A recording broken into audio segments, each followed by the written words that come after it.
The current science claims that the solar system was probably formed about 4.5 million years ago from a huge cloud of dust and gas, perhaps caused by an explosion of a giant star.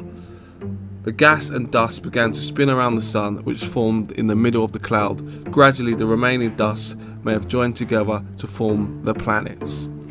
The Earth probably began as a mass of rock, which was surrounded by a thick mist of gases. It is at least 300 million years old, and it may be much older. Since its birth, it has changed in many ways. So please tell me how they know all this information. If we look at this quote, which is meant to be factual information, they use the word probably. How can that be claimed to be factual information? So with this in mind, we are going to go through the scientific approach to discover the nature of Earth. Join me in our quest to find out where we truly live.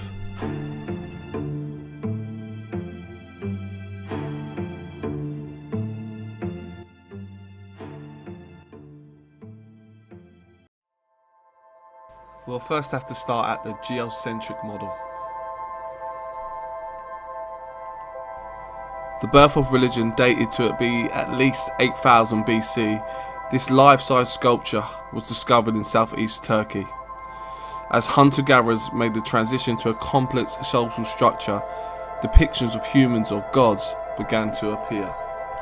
The period of religious history begins with the invention of writing about 5220 years ago, which is basically 3200 BCE. The prehistory of religion involves the study of religious beliefs that existed prior to the written records. I know what you're thinking. You're thinking, why are we talking about religion? Religion is boring. Yes, it is boring, but we need to understand where the geocentric comes from and why they thought the way they did. A man called Ptolemy came up with the geocentric model. He was born in Egypt, and he was a mathematician and an astronomer. He proposed that the Earth was at the center, and the stars, the heavenly bodies, were above, and the sun and the moon goes around the Earth. As we can see, we've got the Earth in the center, then we've got the moon, and then we've got Mercury, then we've got Jupiter, we've got Venus, and we've got Mars, and we've got Saturn, and then of course we have the sun. Ptolemy observed this over time, and he came up with the conclusion that the sun and the moon and the planets and all the stars all rise from the east and then they set in the west, which is the current rhetoric of 2020. So now we move on to the heliocentric model. It was not until the 16th century that a mathematical model of the heliocentric system was presented, and it was presented by an astronomer and a Catholic cleric, Nicholas Copernicus. In the following century, Johannes Kepler introduced elliptic orbits, and Galileo Galilei presented supporting observation from a homemade telescope. So if we look at the heliocentric model once again, we see the sun at the center, we see the closest planets near the sun, we see the Earth, we see the moon, and then we see the other planets further out, and then we see other stars further out. This heliocentric model was all based on a mathematical approach and also observations. So they'll look up at night and say, there's that planet there, there's that planet there, and then they'll use maths to come up with an idea, and this is where they come up with the idea that the sun was at the center, and the Earth and the moon and all the other planets go around the sun.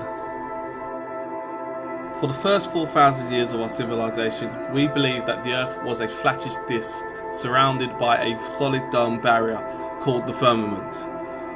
All the 5 major religions had their own version of this, and the churches enforced the belief.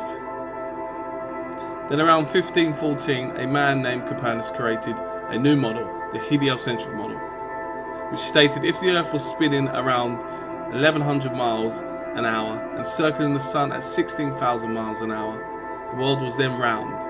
And while all the maths seemed to work and it all made sense, there was a problem.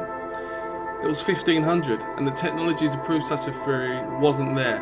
The first balloon to carry people wasn't invented until 1760. Sailboats were the only travel over water, and the fastest thing on land was a horse. But a new world view was promoted, and it took hold. The religions adapted to handle the new reality. Life moved on. More importantly, the globe was quickly introduced into the education system. Over the next 500 years, the challenges to this model faded, to the point where the globe was accepted as universal as physical laws such as gravity. So for 20 generations, people believed that the earth was round because there was a globe in every classroom they were in. There was no proof. So hundreds of years went by and still civilizations had no way of proving the theory. Planes were invented in around 1900, but until 1957, nothing could go high enough to give a true perspective of where we lived and what the world actually looks like.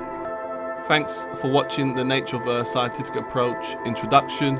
I'll see you in chapter 1, where we'll be talking about proof of gravity.